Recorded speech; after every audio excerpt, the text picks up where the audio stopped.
Hey everybody, High Lord Tamerlane back with more obscurities in miniature. Today we have a nice plain white generic box. Not very exciting, but what's inside hopefully is. This is a order I made on Black Friday from Brother Vinni Miniatures. Brother Vinni makes some very nice sculpts out there in Slovakia, because why would we have it anywhere else, I guess. But he had a crazy deal this year. It was 40% off everything in the store, which was kind of a good deal. So I did take advantage of that. I've been a big fan of his sculpts for quite some time, so I figured why not take the plunge. So that was Black Friday. It is now almost the end of March, but it finally arrived after a little bit of coercion and reminding. I would assume that during the regular year, things are a little bit smoother. I've heard reports from other customers that things got there a lot quicker when they didn't make Black Friday orders. He was absolutely swamped. So why don't we take a look at what we've got, because I don't even remember. So let's see, our first model. I know I ordered a bunch of post-apocalyptic type stuff. Let's see what we got. We've got shoulder pads, a very Halo looking gun.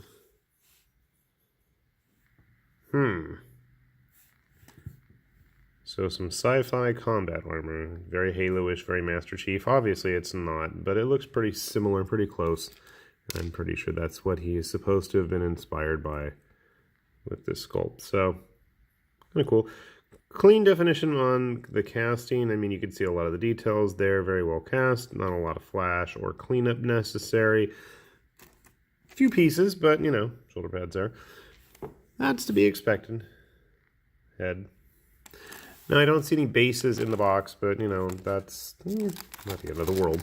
Let's see. What is figure number 2? I see swords and multiple arms. Okay, I think this was his Space Raider. This one's not as nicely cast, perhaps, as our Space Marine looking dude. Yeah. Now, you can see why I probably picked this guy up. You can see he's got slots for multiple arms, which is right up my alley. And does he have a head? Ah, here's his head. That's kind of cool. It reminds me of something, but I'm not sure what. Kind of pig-like, but again, going with the whole radioactive, post-apocalyptic Fallout look. Not sure if that's supposed to be a blade or a flash underneath his snout there where my thumbnail's poking. But anyway, let us continue on. So our Space Raider friend here has 2 swords and 2 empty hands. I would have preferred extra weapons or 4 swords, but that's just me, and I'm weird like that. Alright. What is figure number 3? Well, figure number 3 looks to be a doggy. What is this? What am I holding? Ah. Okay, it looks like a cybernetic leg with a bunch of stuff attached to it? I have no idea. I'm guessing that's just a casting gate. So it looks like our dog friend here has a cybernetic leg. 2 cybernetic legs, or, geez, if I can get it in focus. There we go. Maybe he's got some kind of like support leg or something? I don't know. So he's got a regular face. I'm kind of surprised by that. Figured he'd have a bionic eye or something. Alright. So we've got, what we got so far? We got power armor, Master Chief dude, 4-arm spaceman, and a dog.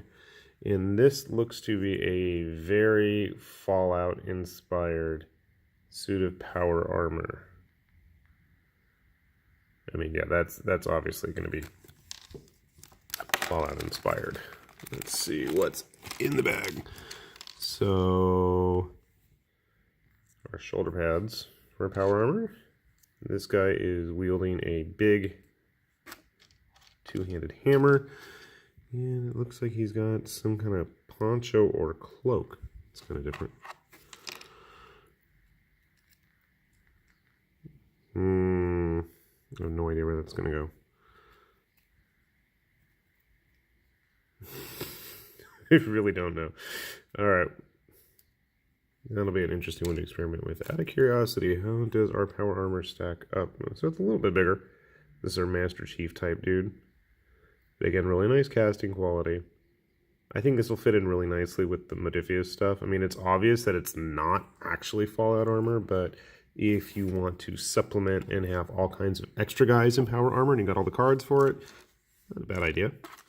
And thankfully, Brother Vinny's stuff is available from quite a few American distributors. So, I mean, I know like Noble Knight has it.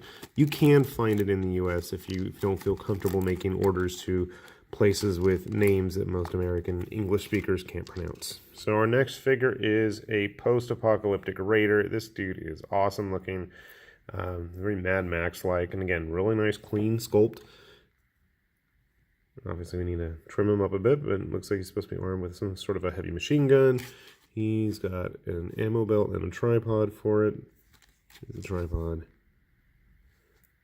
Ammo belt. Cool dude. How does he compare in size? I'm wondering if our power armor... power armor is not significantly larger. A little bit, but not by much. Curious what base size these are all going to end up being on. Alright, let's see what's the next figure here. Crazy thing is I got all this for probably under 30 euros. Which, when you think about it, there's quite a few more figures here. So here's our next raider with a submachine gun. I'm not sure what he's doing with this other... Oh, interesting. Okay, we have 2 handguns. Or the submachine gun hand. I'm not sure what's going on here. I'm almost wondering if these 2 pistols were supposed to be with somebody else. Because this dude only has these arms. I mean, with a little bit of conversion, it's not a big deal. I'm going to hold on to those guns, though. I'm not sure where they're supposed to be. Hopefully that's not going to be an issue. It looks a little semi-filled in there where the parts are supposed to attach. Alright, so this is figure number 7 now. What do we got here? A robot of some kind. Very old-fashioned looking tin can robot. So he's got the treads, he's got the body, big old casting gate. And he's got these fun, wavy, lost in space, bendy arms. Are these security robots or something? Oh, this is interesting. You're not a robot at all, are you? You're some kind of weird cyborg servitor type. Okay. That's a surprise. I thought I was a robot. Alright, so that was figure number 7. What shelf baggie number 8 hold in store for us? Something if I can get it out. And oh, you look interesting if you're in focus. A funky looking gas mask guy with a bunch of tubes. So I'm assuming they have a flamethrower in his. Yep, there we go. With a flamethrower, very cool. And you can't have a flamethrower without a propellant tank. And I'm going to take a wild guess that you are right in scale with the rest of these raiders. So I'm not sure what I'm going to use these guys for. I mean, obviously, messing around with them in Fallout as raiders or other characters is a nice, easy thing to do. Use them in This Is Not a Test. Use them in, I think I said Fallout. Mutants and ray guns, possibly. Gang fights games when that comes out. I mean, there's a lot of options out there. Hell, use them for, you know, Necromunda gang members. Use them as Chaos cultists. I mean, these guys actually don't look too far off from the new Renegade Guardsman sculpts that came in Blackstone Fortress. I'll have to post up a comparison shot just to see how they compare later on. So, something to do in the meantime. So that was figure number 8. Time for figure number 9. I guess I got a lucky 10 out of this. Alright, what do we got here? This seems to be another power armor sculpt. That's going to be fun. Me as the shoulder pads. Blocking them off, making it easier. Okay, that is totally, obviously influenced by Fallout. Not the same. After having painted enough of the Fallout Wasteland Warfare Brotherhood of Steel guys, I can tell it's pretty similar, but not quite. Shoulder pads. A hand. And a head. So same type of armor. I don't remember what the exact call number is. That one wasn't as clean as the first power armor. So let's see, my last one, 10 figures for under 30 euros, was quite a deal. This looks like one last power armor. Is it? It is. Okay, so this dude's got some kind of funky backpack. I wonder if he's supposed to have a flamethrower or something. It's sad that I'm just mumbling to myself and trying to figure out what exactly I ordered, but considering how many months I have been waiting on this, it's like a mystery, and there wasn't any kind of packing slip. I did receive a packing notification when he did ship, so I did see it. Doesn't mean I remember what I have. Some kind of laser or something, maybe? I'm thinking it's a laser.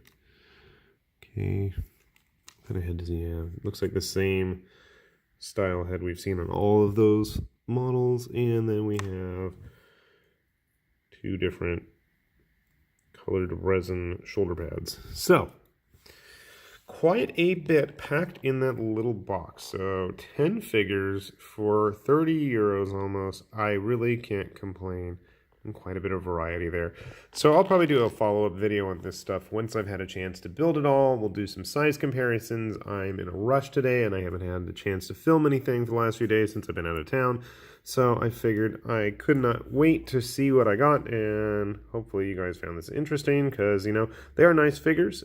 As I've said, you can get a hold of this stuff in the US if you're interested, if you're feeling adventurous like I am far too often. You know, you're more than welcome to check out their store. I'll put a link down there in the comments or the description or whatever they call it, the place where the words go.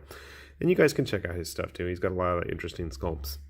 So with that said, this is High Lord Tamberlane with Obscurities and Miniatures saying thanks for watching. Hope you enjoyed. See you later. Bye-bye.